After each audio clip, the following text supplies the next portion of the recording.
Hello everyone.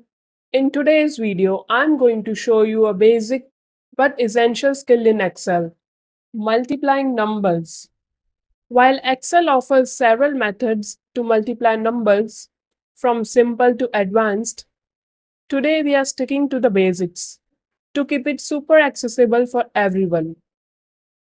I have a sample spreadsheet here with numbers in columns A and B.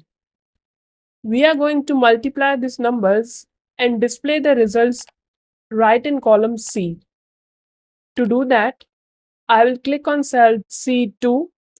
That's where I want our first result to show up.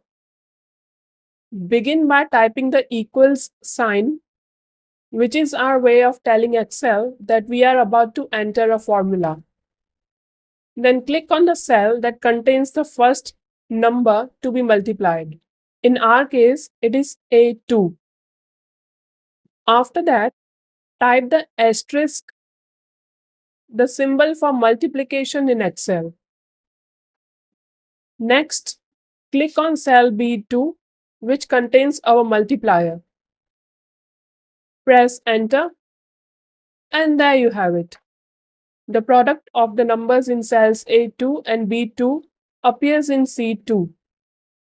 Now, if you want to multiply the numbers in the rest of the rows with ease, click again on cell C2 where our formula is.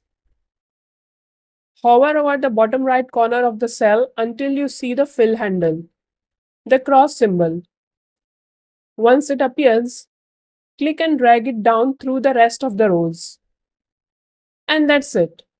Excel automatically copies the formula and calculates the result for each row, multiplying numbers faster than a popcorn pop in a hot pan. And that wraps up this quick guide to multiplying in Excel. If this made your day a bit easier, why not give us a thumbs up? Subscribe if you haven't already. Have questions or want to suggest a tutorial? Please comment below. I love hearing what you want to learn next. I'll catch you in the next video. Take care.